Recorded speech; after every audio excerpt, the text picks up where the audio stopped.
Hello chicos y chicas, hoy he venido espontáneamente a grabar un poco un vídeo sobre, como bien dice el título, pues un poco sobre las emociones, sobre lo que yo he aprendido en clase. 3 años me han dado para aprender mucho. En primer lugar, quería decirles que bueno, voy a hacer como una serie, no sé si se dice así, una serie, sí, como una serie de distintos capítulos o episodios sobre cosas que yo he aprendido en clase sobre psicología y que me han parecido muy interesantes, que me han llamado la atención. Entonces, en primer lugar, tengo por aquí apuntado, porque tengo un índice y un poco, pues, en el iPad, un poco las ideas así generales de las que hablarles. Como bien dice el título y dije antes, les hablaré, pues, en primer lugar sobre los conceptos así básicos, emociones, sentimientos, qué diferencia hay entre las emociones y los sentimientos. No quiero que sea literal como una clase, ¿sabes? Sino simplemente yo, pues, iré diciendo lo que he aprendido y también iré comentando, pues, por otra parte, pues, lo que opino, pues, lo que me pareció cuando lo escuché y demás. Luego también les hablaré sobre los presentimientos, de dónde vienen los presentimientos, si existen o no existen, etc. Y por último, que para mí es lo más interesante, es sobre el tema de si se puede heredar las emociones, si se pueden heredar los traumas. Sí, básicamente. No solo de padres a hijos, sino también de generaciones en generaciones. Y nada, me meteré un poco en esos 3 temas. Así. Bueno, perdonen si en algún punto leo, pero es que realmente hay información importante que tengo apuntada que pues no me sé de memoria. Sé cómo en mi mente expresarla o la entiendo y demás, pero a mí me cuesta mucho definir las cosas. Entonces, pues bueno, yo voy a hacer lo que pueda. Pero nada, el título general del primer tema es qué es realmente una emoción, ¿no? Aquí quería hacer una distinción entre lo que es una emoción y un sentimiento, porque nosotros tendemos mucho a confundirlos, y es que nosotros cuando estamos sintiendo algo y somos conscientes de que estamos sintiendo algo, por ejemplo, ansiedad, no estamos sintiendo una emoción, estamos sintiendo un sentimiento. Un sentimiento es consciente. O sea, la diferencia es que un sentimiento es consciente y una emoción es inconsciente. Una emoción es una reacción automática que nosotros tenemos de nuestro cuerpo y también inconsciente. Y esta reacción viene de nosotros captar una percepción de un estímulo en el que, por así decirlo, se nos activan las alarmas o se nos activa la supervivencia. Porque esto es un tema más profundo, pero sí es verdad que, por ejemplo, el tema de la ansiedad, nosotros lo traemos desde nuestros antepasados. Lo pongo en situación. O sea, cuando nosotros estamos ante un examen, sentimos esa ansiedad. Porque estamos sintiendo un peligro, entre comillas, delante de nosotros, que es ese examen, los nervios, si me va a salir bien o me va a salir mal, si lo voy a aprobar, si la nota de este examen depende de X cosas, etc. Entonces, de todo eso se genera ese miedo que genera esa ansiedad. Y esa ansiedad realmente no viene de que, por ejemplo, nuestros antepasados tuvieran exámenes y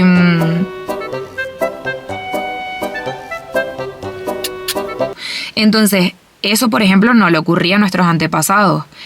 A nuestros antepasados se le activaba la ansiedad, se le activaba el miedo cuando veían, por ejemplo, a alguien que les iba a atacar o veían un león, por ejemplo, ¿no?, que les venía a atacar. Entonces, la ansiedad realmente, como todas las emociones primitivas del ser humano, vienen de atrás, pero se han ido adaptando a el contexto, las situaciones, la sociedad, la cultura y demás que se ha ido creando a lo largo de los años en el ser humano.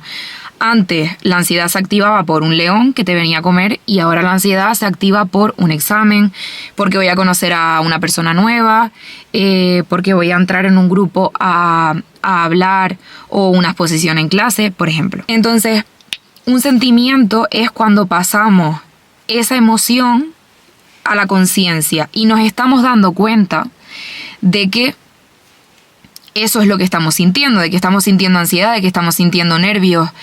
Entonces, esa es la diferencia. La reacción, la emoción viene antes que el sentimiento. Entonces, el cerebro evalúa primero, ¿no? Después el cuerpo cambia con las reacciones que dije y después llega pues a la mente y a la conciencia. Vale, ¿qué es un presentimiento? Como bien dice la palabra, ¿no? Presentimiento es antes de nosotros llevar a la conciencia un sentimiento. Les voy a leer la definición que yo en su momento di en clase para no equivocarme en nada y después pues doy así un poco mi opinión y voy comentando. Un presentimiento es un procesamiento no consciente de un rasgo del estímulo. Es decir, no sabemos qué es lo que lo ha provocado, pero el cuerpo nos manda señales. O sea, es como si el cuerpo nos estuviera avisando antes de que nosotros sintamos algo conscientemente. En el presentimiento no estamos identificando el estímulo, por ejemplo, el examen, que es lo que nos pone nerviosos, o el momento de hacer el examen, eso sería el estímulo, ¿no? Entonces, cuando nosotros tenemos un presentimiento, podemos tener un presentimiento de que no lo vamos a probar, pero no estamos siendo conscientes del estímulo que tenemos delante, ¿no? Pero sí aparece la respuesta corporal.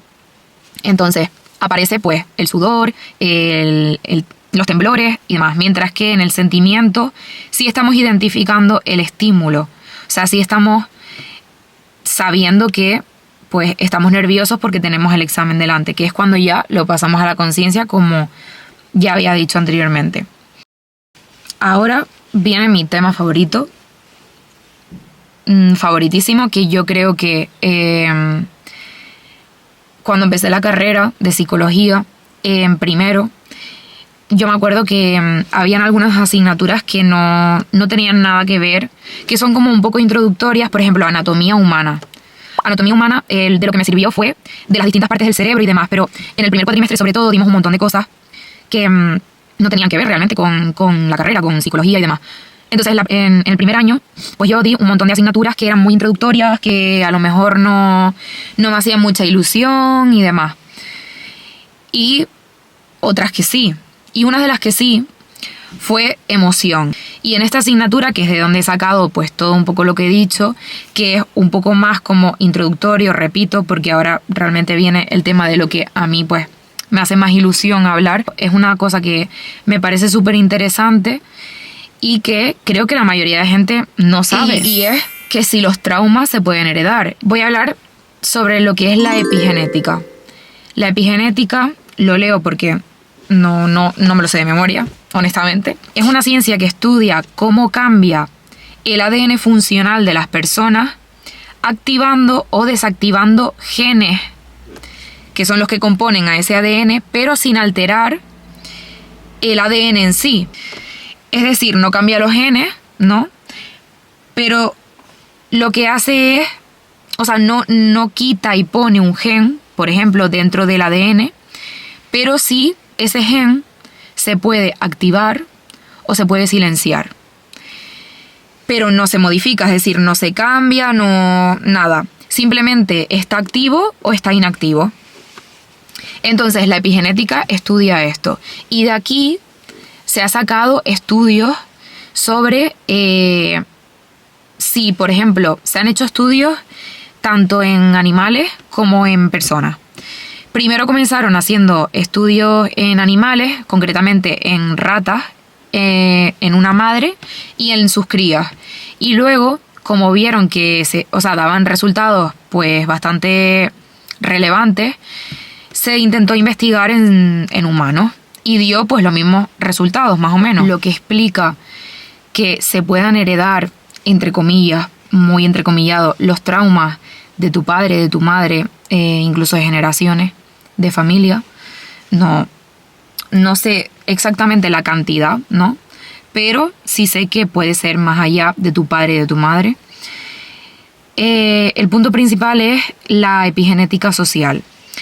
Como ya explicaba antes, lo que es la epigenética social se refiere a los cambios que pueden haber en los genes, ya sea activándose o desactivándose del ADN sin cambiar lo que es el ADN, pero debido al contexto en el que se cría la persona, a la educación, a la cultura, todo eso. Todo lo que es el contexto, todo lo que es el ambiente de esa persona puede influir, o sea, nuestro ambiente puede influir en nuestros genes, literalmente. La palabra principal aquí es marcas epigenéticas. No voy a explicar esto súper científicamente, lo voy a explicar para que cualquier persona pueda entenderlo, sea de ciencias, sea de no ciencias o lo que sea. Bueno, una marca epigenética es lo que hace que nosotros tengamos más propensión a, lo digo como está aquí, porque si no se me va a ir, propensión a tener más estrés, a tener más ansiedad, a estar más en alerta, etcétera, que proviene de lo que tus padres en un momento pudieron vivir o están viviendo. Entonces, estas marcas epigenéticas, lo explico con un ejemplo, ¿no? Tenemos una cerradura de una puerta y tenemos una llave. La cerradura de la puerta es el ADN, los genes, ¿no? Vamos a poner que es un gen concreto. Un gen que active, o bueno, no que active, sino un gen que esté encargado de, por así decirlo, el estrés, ¿no? Entonces tenemos este gen y tenemos la llave. Lo que va a hacer la marca epigenética va a ser un papelito. Entonces, este papelito lo vamos a meter dentro de la cerradura. La marca epigenética que tú puedes heredar de tus padres se mete dentro de la cerradura. Si ese gen se activa, entonces significa que no somos capaces de regular el estrés. Entonces, si por ejemplo heredamos una marca epigenética que va a ser ese papelito y ese papelito se mete dentro de la cerradura, nosotros al meter la llave no va a girar por mucho que la cerradura esté perfectamente, porque la cerradura es el ADN, es el gen. No hemos modificado eso. Simplemente hemos metido un papelito que ha sido esa marca epigenética. Entonces esa marca epigenética lo que hace es activar o desactivar ese gen. En este caso, si estamos hablando de un gen que regula el estrés, y estamos hablando de que nuestros padres, o en este caso el ejemplo que puse de nuestro padre, que es muy ansioso o está muy estresado siempre, este gen lo que va a hacer es, como mismo hizo en nuestro padre, es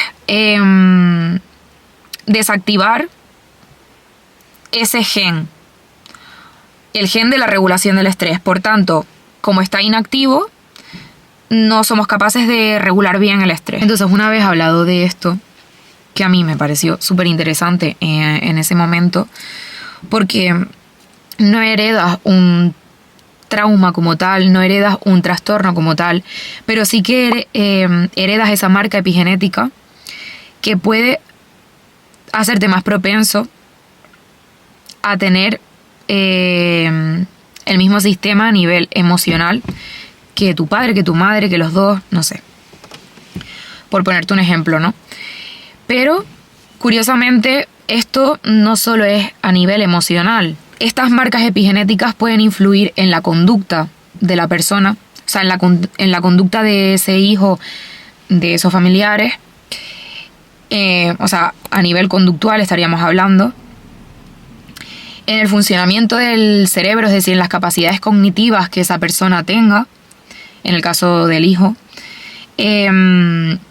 a nivel neurobiológico incluso, etc. Voy a nombrar un poco por encima los demás niveles, porque honestamente a mí me pareció más interesante el nivel emocional por el tema de las emociones, de que al final pues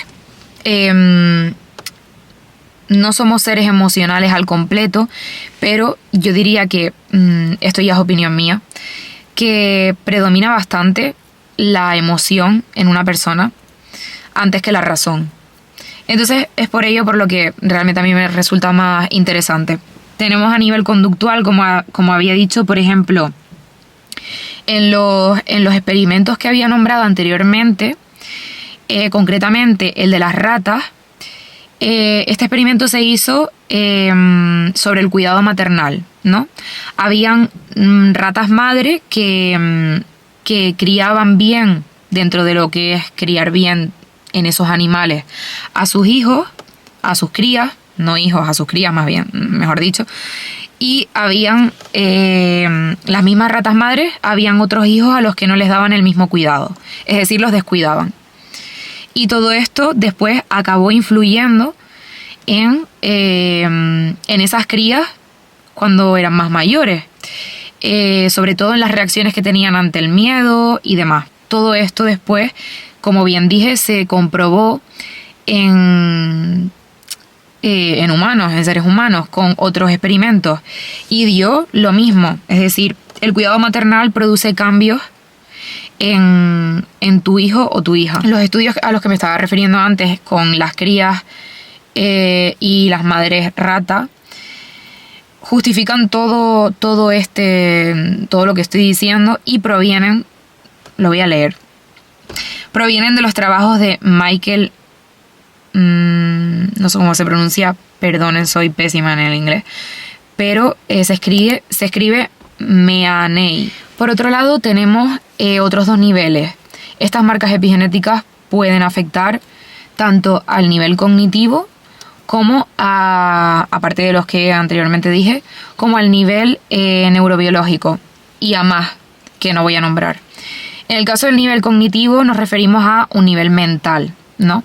Y podemos poner el mismo ejemplo que antes. Realmente el cuidado maternal depende del trato, del cuidado y demás en que se le dé a tu hijo o a tu hija, pues ese hijo o esa hija puede tener mejores o peores efectos cognitivos, por ejemplo en el aprendizaje, aprender mejor o peor, etcétera.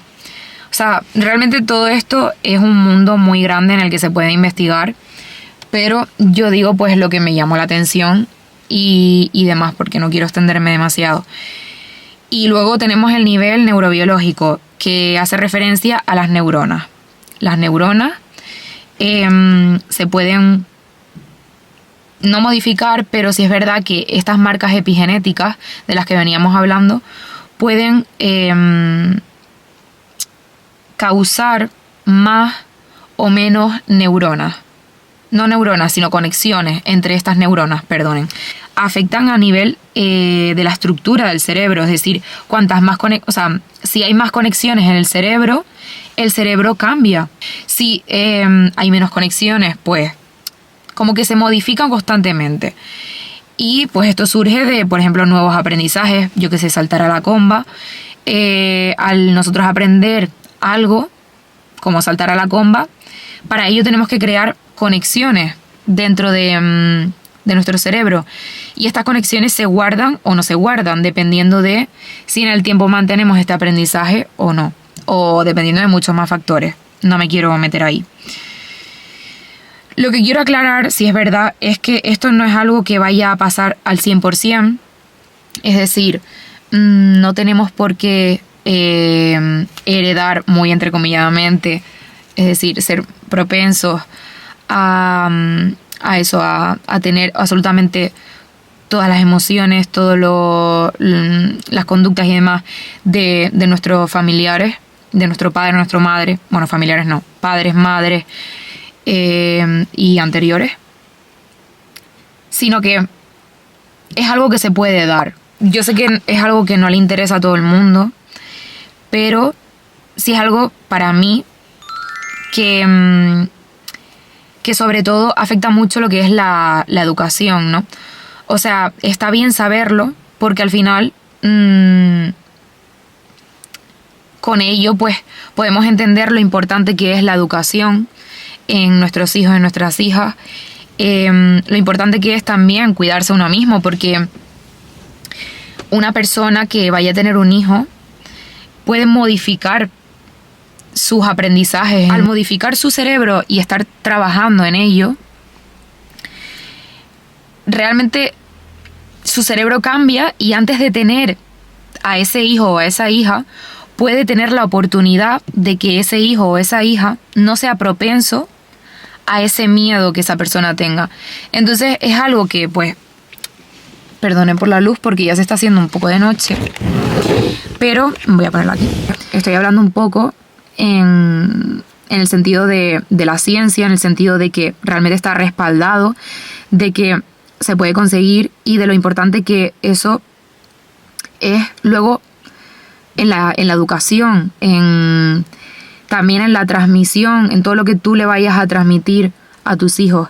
Y ojo, yo estoy hablando de cosas entre comillas negativas para que se entienda un poco mejor, pero también, o sea, pues también puede pasar con las cosas positivas. Que les quería compartir pues esta reflexión también, porque de toda esta información, que espero que no haya sido muy pesada, he sacado esta reflexión y nada, muchas gracias por escucharme.